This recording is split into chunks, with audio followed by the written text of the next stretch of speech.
Iran Israel ಮಹಾಸಂಗ್ರಾಮ ಆ ಒಂದು ದೊಡ್ಡ ಕದ ಭಾರತದ ಮೇಲೆ ಬೀಳಲಿದೆಯ ಆ ಒಂದು ಆರ್ಥಿಕದ ಬಾಂಬ್. ಫ್ರೀಡಂ ಟಿವಿಗೆ ಸ್ವಾಗತ. ನಾನು ರೋಹನ್ ಹಿರೆ. ಇರಾನ್ ಮತ್ತು ಇಸ್ರೇಲ್ ನಡುವೆ ನಡೀತಾ ಇರುವಂತಹ ಆ ಒಂದು ಗಂಭೀರ ಯುದ್ಧ ಈಗಾಗಲೇ ಕೆಲವು ಅಲ್ಲಿಗೆ ಸೀಮಿತವಾಗಿ ಉಳಿದಿಲ್ಲ. ಅದರ ಬದಲಿಗೆ ಈಗ ಸಾವಿರಾರು ಕಿಲೋಮೀಟರ್ ದೂರದಲ್ಲಿರುವ ಒಂದು ಭಾರತದ ಸಾಮಾನ್ಯ ಮನುಷ್ಯನ ಜೇಬಿಗೂ ಕೂಡ ಇದು ಕತ್ತರಿ ಹಾಕಲಿದೆ. ಹೌದು, ಇನ್ನು ಪಶ್ಚಿಮ ಏಷ್ಯಾದಲ್ಲಿ ಯುದ್ಧದ ಕಿಡಿ ಹೊತ್ತಿಕೊಂಡರೆ ಅದರ ಬಿಸಿ ನೇರವಾಗಿ ಭಾರತದ ಆರ್ಥಿಕತೆಗೆ ಈಗ ತಟ್ಟೋದಲ್ಲಿ ಗ್ಯಾರಂಟಿ. ಇಂದಿನ ಎಕ್ಸ್ಕ್ಲೂಸಿವ್ ಎಕ್ಸ್ಪ್ಲೇನರ್ನಲ್ಲಿ ಕೆಲವೊಂದು ವಿಚಾರಗಳನ್ನು ಹೊತ್ತು ತಂದಿದ್ದೇನೆ. ನಾವೀಗ ಬೈಲ್ ಕೂಡ ಮಾಡ್ತಾ ಇದ್ದೇವೆ. ಈ ಯುದ್ಧದಿಂದ ನಮಗಾಗಿರುವಂತಹ ತೊಂದರೆಗಳಾದರೂ ಏನು, ನಮ್ಮ ಬಳಿ ಎಷ್ಟು ತೈಲ ದಾಸ್ತಾನವಿದೆ, ಎಷ್ಟು ಶೇಖರಣೆ ಮಾಡಿಕೊಂಡಿದ್ದೇವೆ ಮತ್ತು ಮುಂದಿನ ದಿನಗಳು ಹೇಗಿರಲಿದೆ ಎಂಬ ಅಸಲಿ ಸತ್ಯವನ್ನು ಇವತ್ತು ಸ್ಪಷ್ಟತೆಯಾಗಿ ಕೊಡ್ತೇವೆ. ಎಸ್, ಮೊದಲನೆಯೇ ಸಂಕಷ್ಟ ತೈಲದ ಬೆಲೆ ಏರಿಕೆ. ಭಾರತದ ತನ್ನ ಒಟ್ಟು ಕಚ್ಚಾ ತೈಲದ ಶೇಕಡ 80ಕ್ಕೂ ಹೆಚ್ಚು ಭಾಗವನ್ನು ವಿದೇಶಗಳಿಂದ ಆಮದು ಮಾಡಿಕೊಳ್ತಾ ಇದೆ. ಅದರಲ್ಲೂ ಇರಾನ್ ಮತ್ತು ಇಸ್ರೇಲ್ ನಡುವಿನ ಸಮುದ್ರದ ಒಂದು ಇಸ್ರೇಲ್ ನಡುವಿನ ಇತ್ತು ಮಾರ್ಗವಾಗಿ ಸ್ಟ್ರೈಟ್ ಆಫ್ ಹಾರ್ಮೋಜ್ ಭಾರತಕ್ಕೆ ಇದು ಅತ್ಯಂತ ಮುಖ್ಯ. ಜಗತ್ತಿನ ಒಟ್ಟು ತೈಲ ವ್ಯಾಪಾರದ ಶೇಕಡ ಈಗ 20ರಷ್ಟು ಇದೆ. ಇನ್ನು ಇದೇ ಮಾರ್ಗದ ಮೂಲಕವಾಗಿ ನಡೀತಾ ಇದೆ.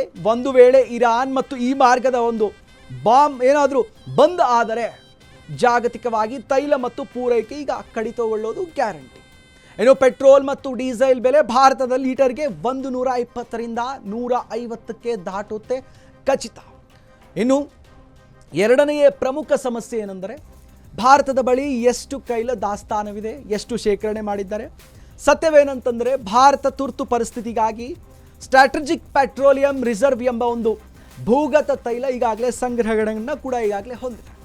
ಏನು ವಿಶಾಖಪಟ್ಟಣಂ, ಮಂಗಳೂರು ಮತ್ತು ಪಡೋರ್ಗಳಲ್ಲಿ ಕೂಡ ಈ ಒಂದು ದಾಸ್ತಾನು ಕೇಂದ್ರಗಳಿವೆ. ಪ್ರಸ್ತುತ ಭಾರತದ ಬಳಿ ಸುಮಾರು 9.5ರಿಂದ 10 ದಿನದ ಒಳಗಾಗುವಷ್ಟು ಕಚ್ಚಾ ತೈಲ ತುರ್ತು ದಾಸ್ತಾನು ಕೂಡ ಈಗಾಗಲೇ ಶೇಖರಣೆ ಇದೆ. ಇನ್ನು ಸರ್ಕಾರಿ ಸ್ವಾಮ್ಯದ ಸರ್ಕಾರಿ ಒಡೆತನದಲ್ಲಿರುವಂತಹ ತೈಲ ಕಂಪನಿಗಳ ಬಳಸುವ ಒಂದು ಸುಮಾರು 64 ಒಂದು ದಿನಗಳ ದಾಸ್ತಾನುಗಳು ಕೂಡ ಈಗಾಗಲೇ ಇದೆ. ಅಂದರೆ ಯುದ್ಧದ ಕಾರಣ ಯುದ್ಧದ ಈ ಒಂದು ಕಾರಣದಿಂದ ಪೂರೈಕೆ ಈಗ ಸಂಪೂರ್ಣ ಸ್ಥಗಿತಗೊಂಡರೆ ಭಾರತ ಗರಿಷ್ಠ 74 ದಿನಗಳ ಕಾಲ ಮಾತ್ರ ಒಂದು ಸಂಭಾಳಿಸಿಕೊಳ್ಳುವಂತಹ ಶಕ್ತಿ ಸಾಮರ್ಥ್ಯ ಹೊಂದಿದೆ. ಇನ್ನು ಮೂರನೆಯ ಸಮಸ್ಯೆ ಸರಕು ಸಾಗಾಣಿಕೆ ಮತ್ತು ವಿಮಾನದ ದರ, ಏರ್ಪೇಡ್ ಟ್ಯಾಕ್ಸಸ್ ಮತ್ತು ಇವೆಲ್ಲವನ್ನು ಕೂಡ ಗಮನಿಸಿದಾಗ ಈ ಕಾರಣಗಳಿಂದ ಸಮುದ್ರದ ಮಾರ್ಗಗಳನ್ನು ಬದಲಾಗುತ್ತೆ. ಇನ್ನು ಹಡಗುಗಳು ಸುದೀರ್ಘ ಹಾದಿಯನ್ನು ಬಳಸಬೇಕಾದ ಪರಿಸ್ಥಿತಿಯೂ ಕೂಡ ಬರುತ್ತೆ. ಇದರಿಂದ ಸಾಗಣೆಯ ವೆಚ್ಚ, ಫ್ರೈಟ್ ಚಾರ್ಜಸ್ ದುಪ್ಪಟ್ಟು ಆಗೋದು. ಇನ್ನು ಕೇವಲ ಒಂದು ತೈಲದ ಬೆಲೆ ಮಾತ್ರವಲ್ಲದೆ ಭಾರತದ ಆಮದು ಮಾಡಿಕೊಳ್ಳುವಂತಹ ನಾನಾ ಒಂದು ಎಲೆಕ್ಟ್ರಾನಿಕ್ಸ್ ಮತ್ತು ರಫ್ತು ಮಾಡುವಂತಹ ಕೃಷಿ ಉತ್ಪನ್ನಗಳ ಬೆಲೆ ಏರಿಕೆಗೂ ಕೂಡ ಇದು ಕಾರಣವಾಗೋದು ಖಚಿತ. ಆದರೆ ಪಶ್ಚಿಮ ಏಷ್ಯಾದ ಆಕಾಶ ಮಾರ್ಗಗಳನ್ನು ಬಳಸಲಾಗದೆ ವಿಮಾನಯಾನ ಸಂಸ್ಥೆಗಳು ಹೆಚ್ಚು ಇಂಧನ ಬಳಸಬೇಕಾಗುತ್ತದೆ.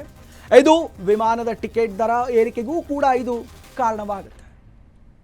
ಎಲ್ಲಕ್ಕಿಂತ ದೊಡ್ಡ ಆತಂಕದ ಇನ್ನೊಂದು ವಿಷಯ ಏನಂದರೆ ಭಾರತದ ಸುರಕ್ಷತೆ ಮತ್ತು ಪಶ್ಚಿಮ ಏಷ್ಯಾದಲ್ಲಿ ಸುಮಾರು 90 ಲಕ್ಷಕ್ಕೂ ಹೆಚ್ಚು ಸುಮಾರು ಭಾರತೀಯರು ಕೂಡ ಕೆಲಸವನ್ನು ಮಾಡ್ತಾ ಇದ್ದಾರೆ.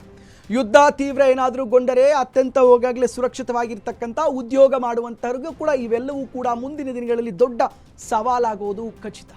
ಇದು ಭಾರತಕ್ಕೆ ಬರುವ ವಿದೇಶಿ ಒಂದು ಹಣದ ರಿಮಿಟೆನ್ಸ್ ಮೇಲೆಯೂ ಕೂಡ ಇದು ಪರಿಣಾಮ ಬೀರುತ್ತೆ. ಹಾಗಾದರೆ ಸಮಸ್ಯೆ ಯಾವಾಗ ಎದುರಾಗಬಹುದು?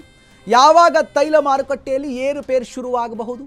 ಯುದ್ಧದ ಪೂರ್ಣ ಪ್ರಮಾಣದ ಪ್ರಾದೇಶಿಕ ಸಂಘರ್ಷವಾಗಿ ಬದಲಾಗೋದಲ್ಲಿ ಮುಂದಿನ 30ರಿಂದ 45 ದಿನಗಳಲ್ಲಿ ಸಾಮಾನ್ಯ ಜನರಿಗೆ ಬೆಲೆಯ ಏರಿಕೆಯ ಬಿಸಿ ತಟ್ಟಲು ಕೂಡ ಶುರುವಾಗೋದು ಗ್ಯಾರಂಟಿ. ಇನ್ನು ಭಾರತ ಸರ್ಕಾರ ಈಗಾಗಲೇ ಮುನ್ನೆಚ್ಚರಿಕೆ ಕ್ರಮಗಳನ್ನು ಕೈಗೊಳ್ತಾ ಇದೆ ಮತ್ತು ರಷ್ಯಾದಾದಂತಹ ಪರ್ಯಾಯ ಒಂದು ಮೂಲಗಳಿಂದ ಕೂಡ ಈಗ ತೈಲ ಖರೀದಿಯನ್ನು ಕೂಡ ಈಗ ಮುಂದುವರಿಸ್ತಾ ಇದೆ. ಅದರಲ್ಲೂ ಈ ಯುದ್ಧ ಮತ್ತು ದೀರ್ಘಕಾಲ ಮುಂದುವರೆದರೆ ಭಾರತದ ಆರ್ಥಿಕತೆ ಅದು ದೊಡ್ಡ ಪರೀಕ್ಷೆ ಆಗಲಿದೆ. ಶಾಂತಿ ಮತ್ತು ಸ್ಥಾಪನೆ ಆಗುವುದೇ ನಮ್ಮ ಭಾರತದ ಮತ್ತು ಇಡೀ ಜಗತ್ತಿನ ಇರುವ ಒಂದು ಏಕೈಕ ದಾರಿ. ಇವತ್ತಿನ ಈ ಒಂದು ವಾರ್ನ ರಿಯಲ್ ರಿಪೋರ್ಟ್ ಈ ರೀತಿಯ ಇಂಟ್ರೆಸ್ಟಿಂಗ್ ಎಕ್ಸ್ಪ್ಲೇನರ್ ನೋಡೋಕೆ ಇನ್ನಷ್ಟು ಅಪ್ಡೇಟ್ಸ್ಗಾಗಿ ನೋಡ್ತಾ ಇರಿ. ಇದು ಫ್ರೀಡಂ ಟಿವಿ, ಜನಸಾಮಾನ್ಯರ ಶಕ್ತಿ. ಕ್ಷಣ ಕ್ಷಣದ ಸುದ್ದಿಗಳಿಗಾಗಿ ಫ್ರೀಡಂ ಟಿವಿ ಸಬ್ಸ್ಕ್ರೈಬ್ ಮಾಡಿ, ಲೈಕ್ ಮಾಡಿ ಹಾಗೂ ಫಾಲೋ ಮಾಡಿ. ಹೊಸ ಸುದ್ದಿಗಳ ನೋಟಿಫಿಕೇಶನ್ಗಾಗಿ ಬೆಲ್ ಐಕಾನ್ ಮೇಲೆ ಕ್ಲಿಕ್ ಮಾಡಿ.